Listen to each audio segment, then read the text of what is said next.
And for two reasons. One is that either you should know what is a good profession for you. If you're not able to make an impression, then quickly change it. This is not the be-all and end-all. The engineering or whichever subject that you choose to major in when you're in college does not literally have to be your lifelong profession. But give it a shot. At least know if that is a profession that you really want to pursue and excel in, because that's the only way you'll survive, is if you excel in it. If you excel in it to such an extent that you think, sleep, dream, eat, breathe that particular job.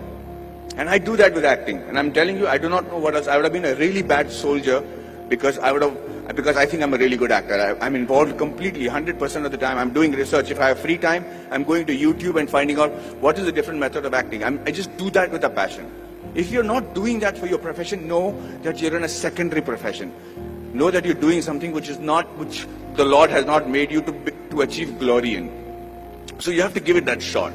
Now, what I'm trying to tell you is that Kolhapuri friends of mine who then came to me and I said, okay, let's try and see if we can change that. So at 5 o'clock in the morning, they would come to my room, we'll go to the terrace, and I started teaching them how to present themselves in the interview. Things that I had the good fortune of doing because I had many interviews and many group discussions to attend. And then I started with basic things on how to shake hands, how to look somebody in the eye and speak. How do you introduce yourself? How do you shake hands with a lady as opposed to a man? How do you speak on a phone? What is dining table etiquettes? What's telephone etiquettes?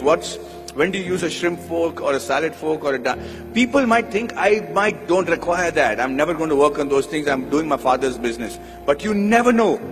That is the preparation that you make to make that quantum leap in your careers. These are basic things. You have to know that. You have to know how to dress correctly. You have to know if you have body odor. You have to know whether you're spitting on people's face and how to stop it when you're speaking. If you don't do these things, ladies and gentlemen, you will be in an average life, doing an average job and living an average life. Having said that, I'm not saying that is wrong. That could be your calling. My father is very happy living that sort of a life because they don't live in extremes. But if you have a passion and if you have a desire to be exceptional, if you have a desire to be seen apart from the crowd, then this is the bare minimum thing you should do. So when these guys went for the interview the next time in Kolhapur, I made it a point to call the Tatas and say, hey, you know what is wrong? Because I am from Jamshedpur, from the Tata Steel town. I knew the officers, I knew the senior gentlemen. I said, sir, these friends of mine are extraordinary engineers. The mere reason why you're not taking them is because they don't know how to present themselves in English. How long is it going to take for you to send somebody who knows Marathi in your panel so that they can actually judge and see if these guys are good enough for Tata Steel? Do you need good people who speak in English or do you need somebody who are good engineers? And he agreed. He actually sent people from Maharashtra, and for the first time in the history of Kolhapur, we had 5 guys getting into Tata Steel and Kirloskars. And I just wanted to say that I'm not taking credit for it. I just felt bad because it is just a small 3-day push that they required to achieve that. So when they were interviewed, they said 4 years of learning engineering one side, and those 3 days with Maddie, we became engineers and successful today because of those 3 days. And what I am teaching you is nothing extraordinary. It is simple stuff. It's the norms. It's the way of the world.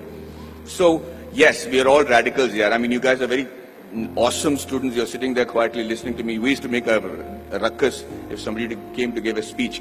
But the idea is that you have to connect to the audiences that you're speaking to. Public speaking and group discussion skills can be taught in 15 minutes.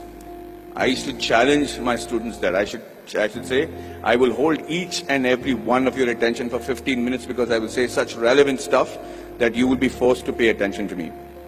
And that's how you make an impression. That's how you break the clutter. That's how you get seen in this world, and that's how you can achieve glory for yourself and this wonderful nation that you're part of.